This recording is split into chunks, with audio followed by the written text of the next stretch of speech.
Bismillahirrohmanirrohim. Assalamualaikum warahmatullahi wabarakatuh. Saya Stefani dan teman-teman saya ada Ananda, Hendalis Rema, Iren Meilani, Irfan Panji, Muhammad Haikal, dan Sopian. Kami dari kelompok 1 akan menjelaskan tentang cost containment sumber daya manusia. Cost containment merupakan cara atau upaya mengendalikan pembiayaan atau menekan biaya sampai ke titik cost efektif, bukan ke titik efisien, artinya upaya merasionalisasi biaya. Cost containment melakukan hal-hal dengan cara cepat dan bukan hal-hal yang cepat, memecahkan masalah-masalah dan bukan menghasilkan alternatif-alternatif yang kreatif, menjaga sumber daya dan bukan mengoptimalkan pemanfaatan sumber daya, dan menurunkan biaya akan tetapi tidak meningkatkan surplus. Kepala atau pimpinan yang berkonsentrasi kepada efisiensi dan bukan efektivitas cenderung untuk pemahaman yang salah, yaitu melakukan penghematan dengan cara mengurangi bahan dan jasa, membuat kualitas terhambat, dan terjadilah cedera branding. Sadar biaya yaitu di mana ada kesalahan atau pemborosan sifatnya universal ada di setiap titik moment of truth, mulai perencanaan sampai dengan aplikasi, sumber daya, melakukan penerimaan dan penggajian, sarana prasarana yaitu fokus, dan pemeliharaan, aplikasi tindakan, asuhan keperawatan gizi, farmasi, CSDD, lingkungan, bahan, dan alat kesehatan sebagai berikut. Inti cost statement yaitu karyawan harus sadar biaya dan kebiasaan bekerja dengan kenyamanan, mindset rutinitas yaitu kreativitas menjadi down. Menurut Peter Drucker, pakar manajemen yaitu rutinitas akan membunuh kreativitas apalagi tidak ada SOP. Pengalaman salah secara rutin akan mengakibatkan pemborosan. Konsep cost containment yaitu sumber daya manusia, meningkatnya keterampilan dan pengetahuan tentang cara bekerja. Memahami jenis pekerjaan akan meningkatkan kinerja dan meminimalkan kesalahan di dalam bekerja. Pemeliharaan, jangan menunggu laporan adanya kerusakan sarana, prasarana, lingkungan, dan sebagai berikut, tapi lakukan inspeksi berdasarkan mapping. Pemakaian bahan atau alkes pakai habis yang tidak rasional, pemakaian alkes mesin barang investasi lainnya kurang maksimal. Konsepnya adalah mencegah terjadinya human error, kerusakan, dan pemborosan bisa berakibat pada cost effectiveness tidak tercapai. Cost containment SDM bertuju tergambarnya prinsip-prinsip pengelolaan SDM yang mampu menekan biaya. Yang pertama, SDM merupakan kunci utama pada pengendalian atau biaya di suatu organisasi. Yang kedua, moment of truth pada SDM di dalam suatu organisasi dan pengendalian biaya pada moment of truth SDM. Service blueprint dan cost containment strategi pada SDM. Metode pendekatannya melakukan pemaparan, diskusi, audiensi, dan latihan. Produk dan sasaran yaitu tersusunnya strategi pengendalian biaya yang berkaitan dengan pengelolaan SDM, terselenggaranya rekrutmen SDM yang berorientasi kepada penekanan atau pengendalian pembiayaan dalam suatu organisasi, terciptanya pengendalian biaya pada pengelolaan SDM jangka waktu pelatihan tahap ini 2 sesi atau 3 jam efektif. SDM kunci utama dalam penerapan cost statement. Banyak orang yang mendirikan suatu organisasi, perusahaan, atau bahkan rumah sakit seringkali tidak didahului dengan perencanaan yang baik. Mereka tidak menyusun bisnis plan terlebih dahulu, akan tetapi mereka langsung meng-hire konsultan untuk melakukan studi kelayakan dan master plan. Padahal sebaiknya sebelum mengundang konsultan, mereka sebaiknya telah melakukan bisnis plan sehingga tergambar di dalamnya visi, misi, value, tujuan, sasaran, target, dan strategi bisnisnya. Dan di dalamnya tergambar pula berapa jumlah tenaga dan bagaimana jenis tenaga yang akan menjalankan strategi bisnis. Untuk selanjutnya akan dipaparkan oleh rekan saya. Lalu ada cost containment pada SDM. Penekanan biaya yang harus dimulai dari perencanaan dan salah satunya adalah perencanaan penerimaan pegawai. Manajemen harus memiliki paduan yang memadai dalam melaksanakan penerimaan pegawai. Untuk itu, secara kasar dapat digambarkan sebagai berikut. Pertama, mengumumkan kepada masyarakat atau mengiklankan penerimaan pegawai sebaiknya mencantumkan beberapa persyaratan sebagai berikut. A. Jenis pekerjaan yang ditawarkan secara jelas. B. Jenis kompetensi yang diinginkan. C. Tinggi dan berat badan ideal. D. Pengalaman bekerja sesuai dengan jenis pekerjaan yang ditawarkan. E. Ijazah atau sertifikat formal dari institusi pendidikan.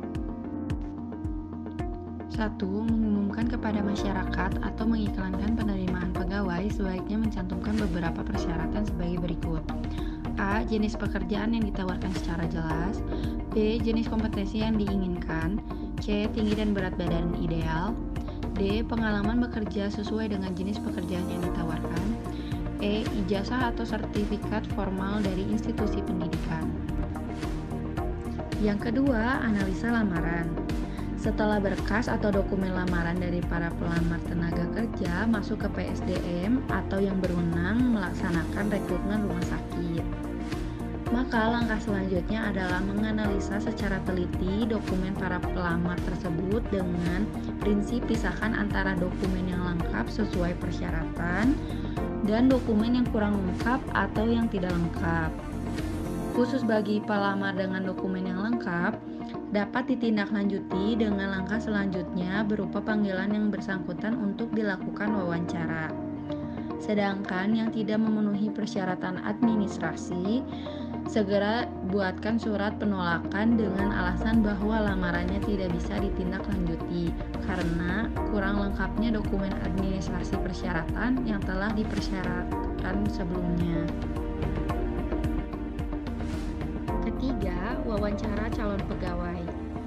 Tahap yang cukup penting adalah berkaitan dengan pembiayaan.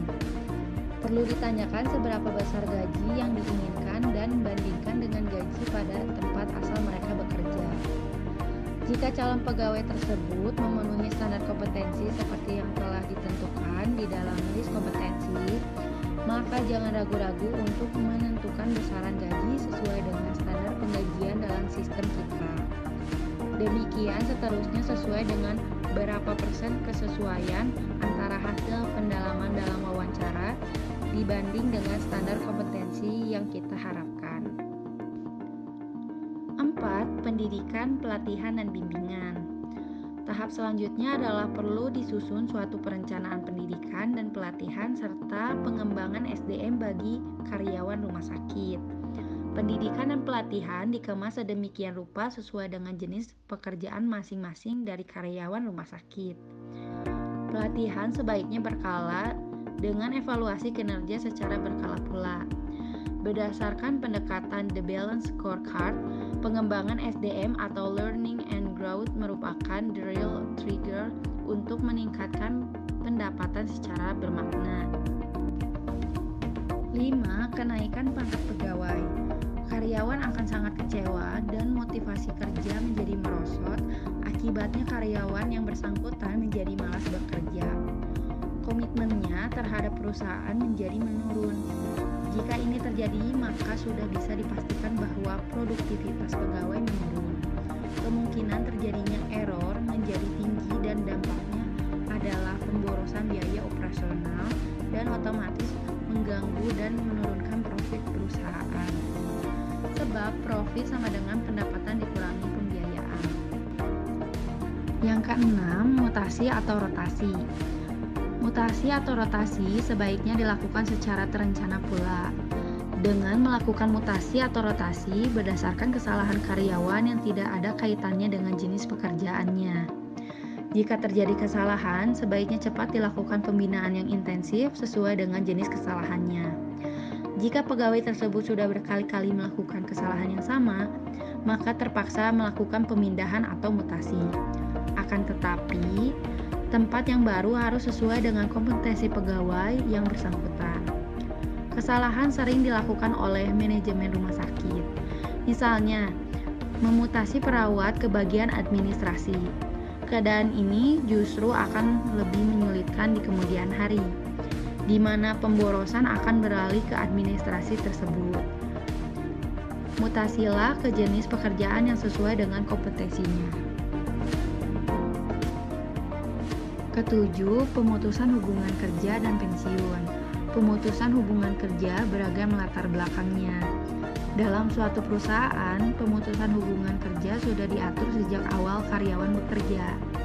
Pada umumnya, pemutusan hubungan kerja adalah berdasarkan kepada kinerja yang buruk, pelanggaran terhadap peraturan perusahaan, dan perilaku yang mengakibatkan merosotnya citra perusahaan.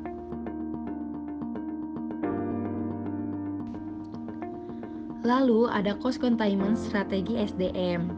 Untuk memastikan bahwa SDM tidak melakukan error tanpa terkontrol, maka dibutuhkan kesiapan dari PPSDM, HRD, atau bidang kepegawaian.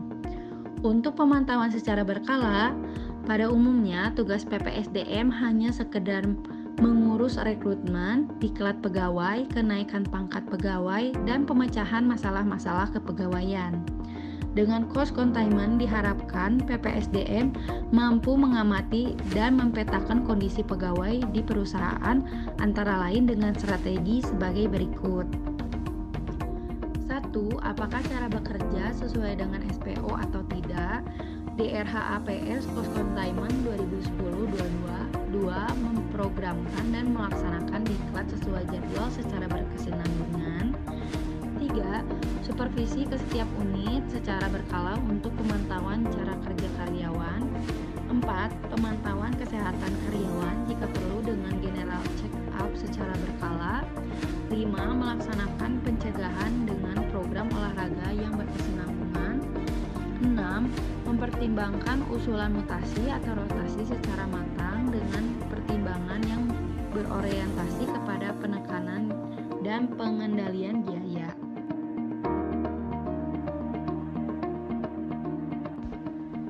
Mungkin cukup sekian pemaparan dari kami. Maaf bila banyak kekurangan.